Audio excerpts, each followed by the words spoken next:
What's going on, everybody? Nighttime, 10 o'clock New York time, so let's get into it. Judge Torres shot down the interlocutory appeal motion from the SEC in the Ripple lawsuit. All that means is that the SEC will not be able to file an appeal on that decision while the case is still being basically decided. It hasn't even got to trial yet.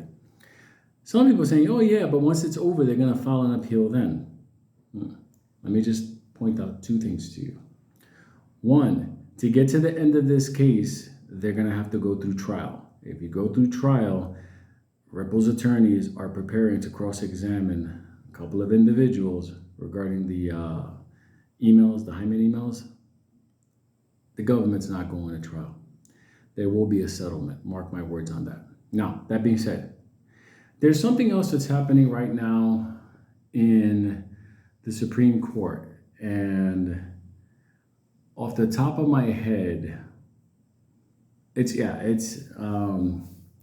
deciding on something, expanding the clarity on something called Chevron difference. Now, Chevron difference goes back a bunch of years ago, where the EPA, the Environmental Protection Agency, started to create, basically, for lack of a better word, their own rules and laws outside of what the Congress gave them the power to. And that led to a lawsuit, Chevron, of course. And back then, the Supreme Court spanked them because they kind of went outside of what they had the power and scope to do. They weren't authorized to do that.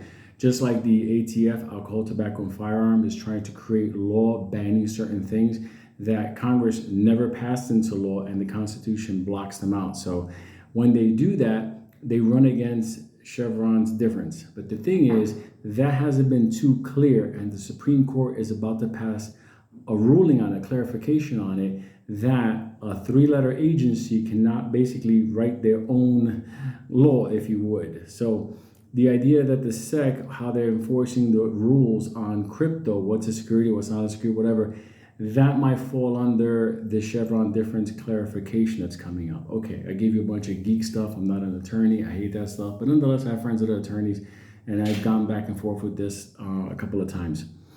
Okay, so they're not going to be going to trial, and the fact is the Supreme Court's going to basically drop this down, and it's going to be on all three-letter agencies. Three-letter agencies cannot write their own laws.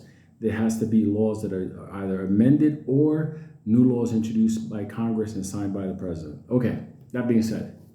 Now, did you see that little spike ahead there? That's nothing. When the settlement hits, that's the one I'm talking about, but we're getting closer to that. Now, I want to point something out. For the government, the SEC, to go into trial with Judge Torres overseeing this, yeah, it's not going to be a good thing. That's why I know there's going to be a settlement. So prepare for the money, because at the end of the day, that coin is going to be worth more. I hope this helps, because nobody's talking about it this way. Johnny Love, oh yeah, there was somebody that said, you don't talk enough about XRP. I'm signing off. I'm not going to subscribe. All I can tell you is God bless you, good luck. But at the end of the day, we're here to make money. Whoever wants to come, that's it. Like Great Salsa song that I know, lo que quieren venir, que vengan, lo que se quieren ir, que se vayan. Whoever wants to come with us, could come with us. Whoever wants to leave, go fuck yourself.